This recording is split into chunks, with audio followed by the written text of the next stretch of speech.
Well, friends, I'm going to give a little video here to address all my friends out there and all y'all who escaped the Watchtower cult. I love all y'all who got out of that nonsense. And as for me, I'm so glad I'm out of it. Okay? But I still have one daughter in it. She's 60 years old. And she's mired in it deeply. And I'll get to her later. But friends, what I'm truly going to say to you now is this might be my last video. Because at the present time, my wife is in the hospital and she has the beginning and touches of ALHAMERIS disease. Now, I'll have to learn a new life now. I won't have time now to be on here talking to anything about the cult. My time will be with my wife now. I'm 80 years old. She's 77. So this means we don't have too many years left on this earth. So what I'm saying is for the last few years that we do have on this earth, I want to make it as good as I can for her. I am in fairly decent health. That is what is the good part. I have so far not had any serious diseases or heart attack, nothing like that. So I'm thankful for that. But now when I discovered yesterday that my wife has this Alzheimer's disease, I detected it a few months ago when I would ask her things and she wouldn't even know what I'm talking about. In fact, one day I went up to the Walmart at 2:45 in the afternoon. I got home about 2 hours later, which was about 5 o'clock. She says that I left here at 12. Okay, that would make it, I've been gone from 12 to 5, which would be about 5 hours, and it was really only 2 hours. I knew something was wrong then. I knew something was wrong then because now I'm trying to figure out, was I gone that long? I swore I only went to the Walmart and McDonald's. Where could I have went 5 hours? But that's what she thought. And I had a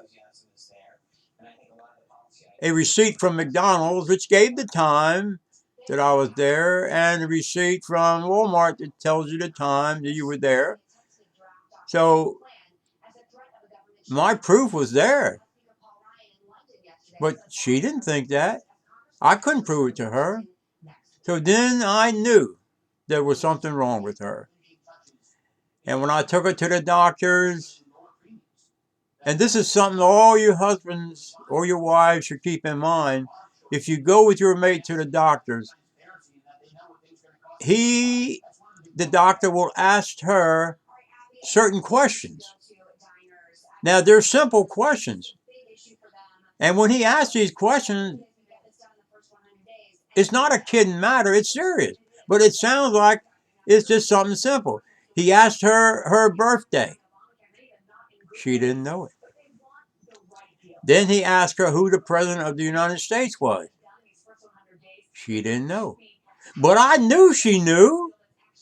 I knew she knew because we have watched the conventions and watched the news. She knows. Because after she left there and on my way home, I said, "Hon, you don't know who the President of the United States was?" She said, "Yeah, it's Donald Trump."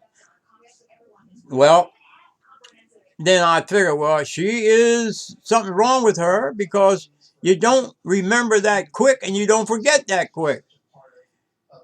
That was telling me, that was giving you a warning that something is wrong. See? So all you marriage mates out there, keep that in mind. When you see little things like that, something is wrong. Like my old saying is, where there is smoke, there's got to be fire. Gotta be. See? Now, when I learned my wife had ALHAMERIS disease, I had to go up to the hospital, which is about an hour drive from here.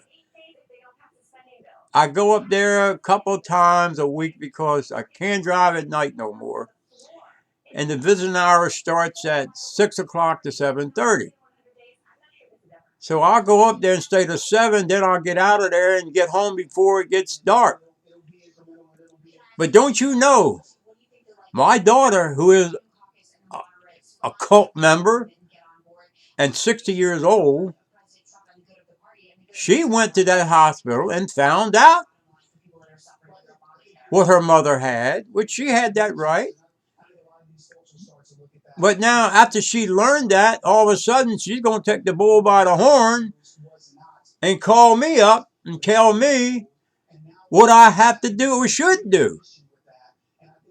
And she started, well, she knows how I feel about the watchtower. She knows that. In fact, she should not supposed to even call me. This shows how crooked they are. I'm mentally diseased, so she's not supposed to call me, but she did. See? This shows you how they'll lie. See? But she tells me that what I should do, and then when she started telling me what I could do and should do, she's bringing in slowly some of that watchtower bullshit. I can tell it. I can detect it right away. See, and she knows I don't want to hear it. She knows that. See, and she didn't go there then. See, but this is the way they are. They all of a sudden they have the answer to everything. See.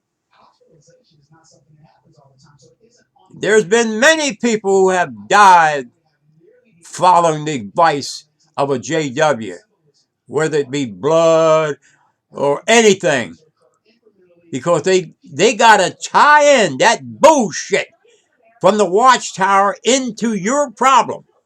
They got to tie that in. They always do. This makes me mad. Don't tell me what a bunch of men up in New York thinks about my wife having ALHAMERIS disease. Don't tell me that. I got enough damn trouble now to try to live with it. I sound angry, friends, but I am angry. I can see a different life coming for me now. I'm not bitter about having to take on this responsibility. No, I welcome it. Because I have no other choice. So I have to make good with that. But I'm not going to let no watchtower philosophy come into my home through my daughter or any other way. But friends, watch it. If you have any contact with any of your kids who's still in this cult, watch it. Because they'll try to sneak that bull crap in on you no matter what. You know how they do. I don't have to tell you, you know. Because you were one yourself. You know. Excuse me, friends. Yeah. And dogs are raising Cain. I'm a dog lover, so I have 3 little Dachshunds, and I love them dearly. And I wouldn't take $1 million for them. See, as Proverbs 12:10 says, a righteous man cares for his domestic animals, whereas they suffer under the very wicked. So if I have no pluses in my life, that is one plus I do have, friends. I do have that. In fact, I can sit right here now and tell all y'all right here from my heart, you could not give me $20 million to put any of my 3 Dachshunds to sleep and get rid of them so as I wouldn't have to clean up behind them and have no problems with feeding them. I could do that. In fact, one of them is a little boy dog. He's about 10 years old, and he got Lyme's disease, and it destroyed his muscles. And he is laying. That's all he can do now is lay and sleep. Lay and sleep. I was told by the veterinarian that I should put him to sleep because it would be a life that neither one of us would really desire. I understood what the doctor was saying, but friends, I could not do that. That is not in me. I could not do it. I'll put up with feeding him, cleaning up behind him. I'll put up with it, and I've done it for the last 3 years. When he pees, he gets it all in his hair, and what I do then, I take him into the bathroom, get a hot rag, and wash it off, and dry him with a blow dryer. That's what I do, and I don't bat an eye to do it. I don't. I love my dogs, and I'll always be that way. I know I will, and I would give more money to the dog foundation, to the people that do care for the animals and try to place them in homes and help them much as they can.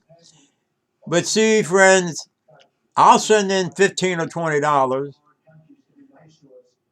but I'm so afraid that they'll still have that and live a high class life. And they do. They do.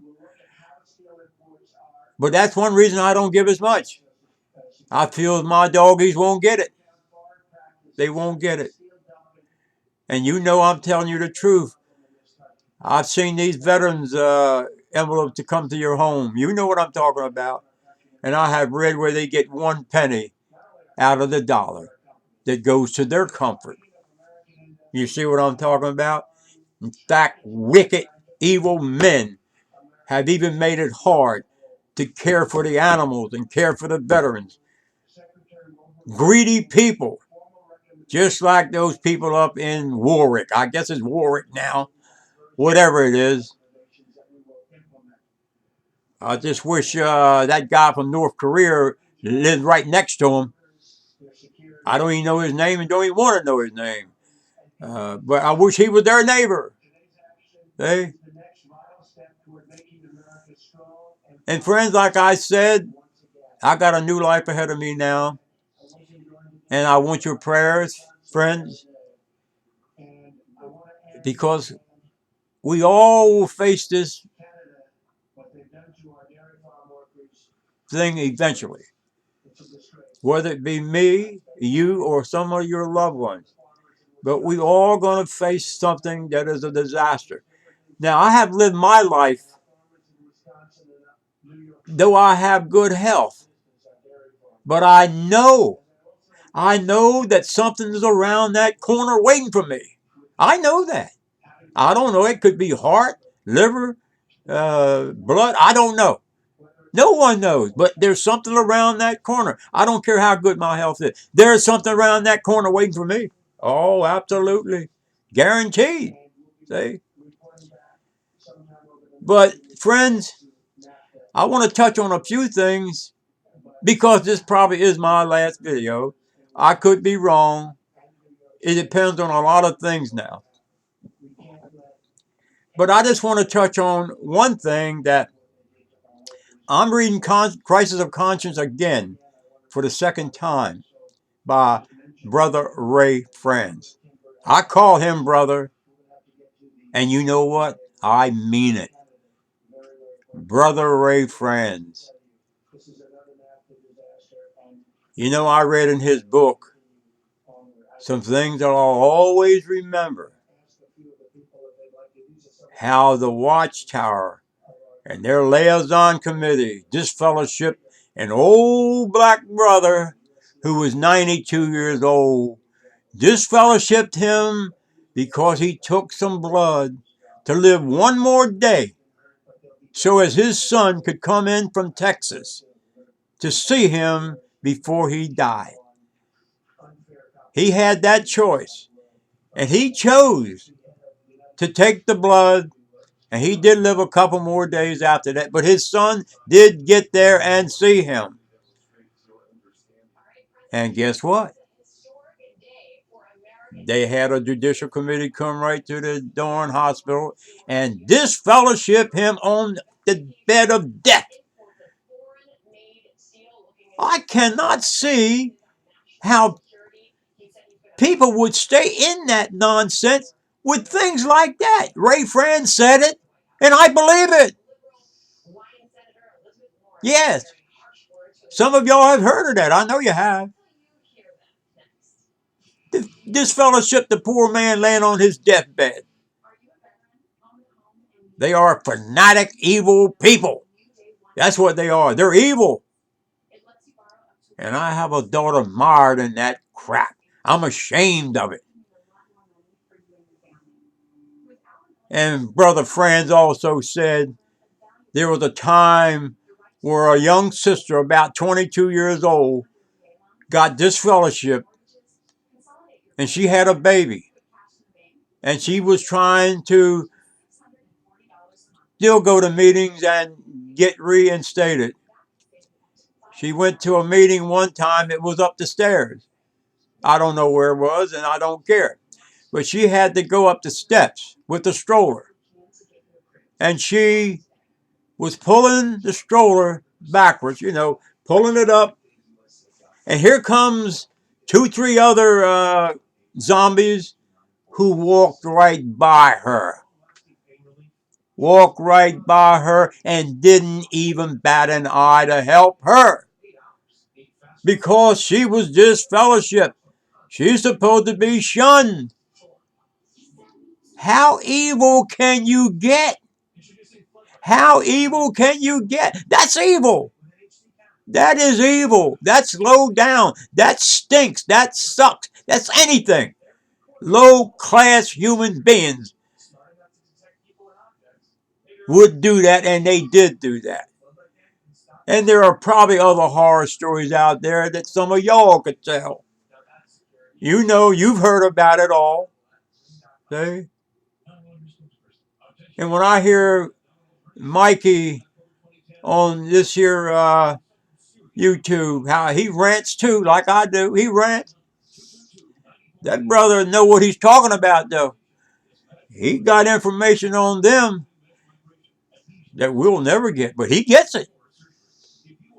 They have somebody called Deep Throat up in Warwick or Brooklyn that relays everything that they want to know ahead of time. Where Mikey knows before the next Thursday night meeting is. He knows what is going to be on that thing or that program for that night. He knows already. Mikey is my man. I love him. I've been telling him a lot. He looks like Merle Haggard. He does. He looks like Merle Haggard. And Merle Haggard was my favorite country singer and always has been. And always will be. Poor guy died on his birthday. But Mikey looks just like him. And when I see him on that YouTube, I think of Merle. He looks just like him. When Merle was in his last days, he looked just like Mikey, or Mikey looked just like him. See? And I come to love Merle Haggard because I'm from North Carolina, and Merle Haggard is from Bakersfield, California. But I got to like him in 15, 20, 30 years ago. And I always bought his CDs. And some of the brothers were on me about that. Said, brother, you're getting too deep in this. It's idolatry. That's what they told me. See? Because when we go out in the field service, when they get in the car and I start it up, the CD would be in the radio and it would start up. Big City, turn me loose and set me free. Or Okie from Muskogee. It was on there. I'd cut it off right away. Because they would be highly offended. See? But God knows what they had on theirs. I don't know. But that happened to me, friend. I guess it's happened to y'all too. Yeah. There's so many tales we can tell about being a witness. I remember times when I was out, I would knock on a door with another brother or whatever, and I was hoping no one would answer the door. I didn't feel up to it at all. Now, this shows you that is not of God. This shows you. I didn't know it at that time, but I was hoping nobody didn't come to the door. Yeah, because I didn't feel like going through this same old trying to fool that person, trying to whet his appetite. They call it whetting the appetite for more, you know. And but I lived that. There's many other things. I'm going to bring out a few of these things, before I cut this video off, because when it's your last show, you can let loose. So it's not really nothing you have to accomplish, but I would like to discuss. I think it's John Cedars, Cedars, who was the reluctant apostate. Now, reluctant to me means that he wasn't sure. He wasn't sure, and from what I'm hearing, he still ain't sure. See? Now, Cedars has written a book, as you all know, and you don't write a book to give away. You write a book to sell it and make money. See? I don't know how he's going to make out on this book selling deal, but he should level with the people, whether he is still there by heart or what. See? Don't drag it out, but maybe he knows what he's doing. But I've had several emails of people telling me that John Cedars was a turncoat and this and that and this and that. Well, friends, to me, they're still following men. If you're worried about John Cedars, you're still following men. I don't follow men no more. I used to when I was in the cult. I followed men. But I'm not going to follow John Cedars. I don't care. I hope he makes some money. I don't blame him. Make some money there, John. Go ahead. But his book will never be what Crisis of Conscience was. Crisis of Conscience was the book. The book. And to show you, if you have read that book, to show you that Brother Ray Francis' biggest sin was eating a meal with Peter Gregerson, a man who had a little few dollars and had grocery stores. And he helped Ray when Ray left that cult. He helped him. Gave him a job cutting grass and that all that kind of stuff. And they couldn't find anything wrong in Ray Francis' life to disfellowship him for. So being Peter Gregerson disassociated himself, that's where they got Ray Francis. So Ray would eat meals with Peter Gregerson. Now, they disfellowship Ray Francis for eating that meal. That's all they could get on it. Now, isn't that a disgrace? A disgrace. But they did Ray a favor. They disfellowshipped him for eating a meal with one who had withdrawn from the cult tower.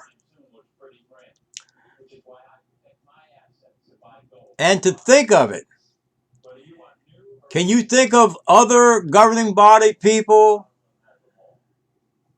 For example, Leo Greenleaf, Ewart Chitty, that's Chitty, who was on the governing body, but was known either as a pedophile or a child molester or whatever. And there was another guy named Percy Chapman. He wasn't on the governing body, But he was moved out. All three were moved out and sent somewhere else till it cooled off. It sounds like the world to me. Edward Chitty and Leo Greenleaf. Type it in that search bar and see what you'll get. You'll find out what you get. And yet, they disfellowship Raymond friends. No comparison. None at all. Ray Franz was a saint. He was too good to be a Jehovah's Witness. And I'll never, never forget what Ray said on national TV when they had him talking to him about the problem after he had left it and everything. I'll never forget what he said right on that TV. And he said this here, and I'm ashamed of what I was even involved in. Let me repeat that. I'm ashamed of what I was even involved in. From the mouth of Raymond Franz, God rest his soul. God rest his soul. If there was ever anyone that would be sitting with Jesus, ruling over this paradise or world or wherever it is, will be sitting with Jesus, ruling. I believe that. Absolutely. Now, how about these other clowns on that governing body? This Jackson guy. I done forgot their names, friends. But there's, I think, 7 of them, or 8. They could not carry Ray Franz's water bucket. They could not even tie his shoelaces. They are all phonies. That's all they are. Living the high life like they're kings. They walk around like they're kings. And I can see right now when one of them would come to the breakfast up there in Warwick or Brook or wherever the hell they're having this breakfast at, how the flock that is sitting there waiting for one of them to come and give the prayer and the little sermon for the morning, how they all get like this when they come.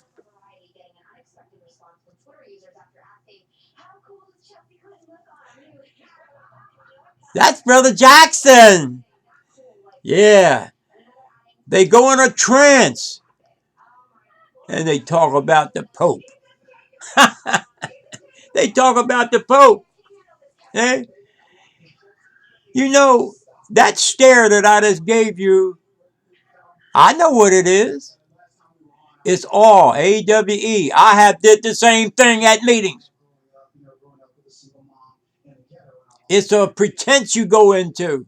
I've done it myself. I don't know why I did it. Maybe I was trying to show people how interested I was in this talk by this brother. I'd be there doing the same thing. Yeah. That's what I would do. See? And have you any of you friends ever noticed how when they'll come out with something judicial talking like at the Kingdom Hall or at a convention, how after the speaker would give his little thing, they'd all start clapping in agreement. That's what that means. Clapping means in total agreement. No matter what that talk was, they look like them people in North Korea. You ever seen the footage on news? How they're all... They better do that. They better clap. Or this guy will have them killed before night. This, you know what? Can't you see, friends, how this all ties in? Controllable people demands that same response. Controllable people demands that response. You got to do it. You better do it. You better do it. And you see how they're related? See? Control. Control. Eh? That's how they do it. Eh? You wouldn't clap unless you were controlled. Eh? But you know, friends, this video now is going 30 minutes, and I don't know how long they go. But I might do another one just to have some last 2-3 videos with y'all. Because I love talking about the past. And just let it loose. I don't have to please nobody. I don't have to please nobody but God. I don't have to please no man, no woman. I don't have to do that. I'm free. Friends, there's nothing like freedom. The best thing in the world. God and freedom. Freedom and God. There's nothing like it, friends. And the worst thing could ever happen on a man is when they turn that key on you out of jail and they then control you. And it's the same way in the watchtower. Once you're baptized now, they control you until you break loose. And you ain't going to break loose until you decide to break loose. No one can tell you nothing. They can tell you, but it won't mean nothing. See? You have to be the one to break loose. Break loose. You can fade. You can hide. See? But something is better than nothing. If you fade, they'll eventually disfellowship you, or they'll be doing you a favor. So there's nothing wrong with that. See? And if you do something sinful, like drinking, they're doing you a favor by disfellowshipping you. You're free now. So don't think that when you're disfellowshipped, it's a great tragedy. No, it's not. It's a favor. See? It's a favor they're doing you. And friends, if you are still a witness, don't do them a favor by going to their judicial committee hearing. When you do that, it means you are in complete control of them, or you are a nice person who believes in going by the rules. Rules don't mean nothing when they're going to disfellowship you. Why should you be nice about that? You don't go to a meeting and let them humiliate you.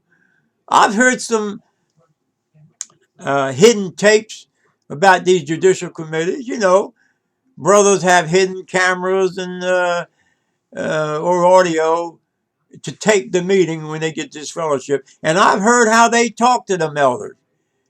Yeah, yeah, yeah, yes, sir, yeah. No, no, no, no. You know, that brings back memories when they tried to hold me for a judicial committee when I was breaking loose then. They called me in and told me that if I came to the meeting, it was a Sunday, that's what it was.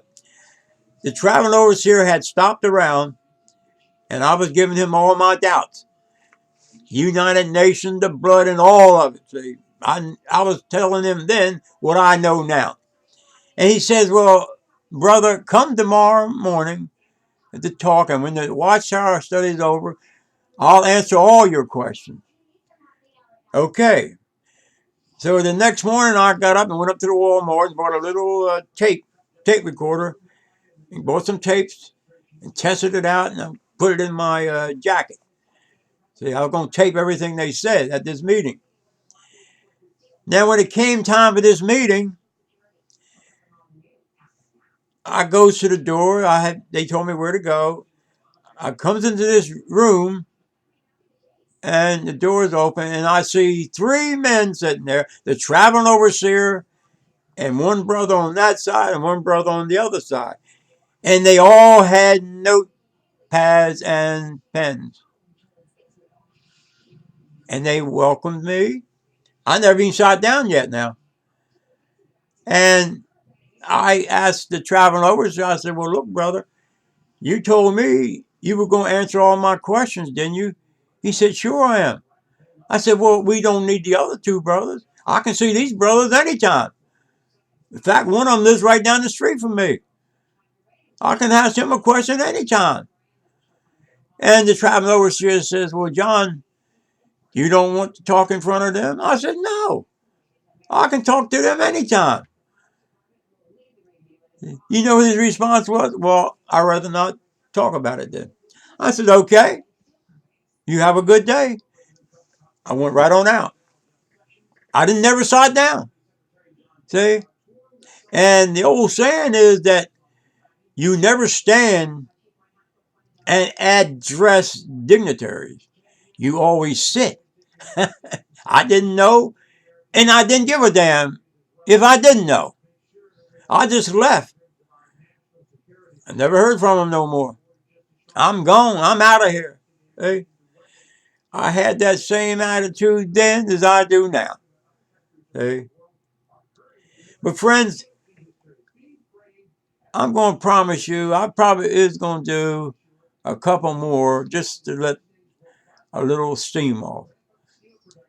But as I asked you in the beginning of this video, to please pray for me to have strength to endure with my wife and her condition now. Please pray for me and her, because we're all brothers and sisters, whether we're in that damn cult or not. So, friends, I'm going to cut it off now and thank you and say God bless you. Bye-bye.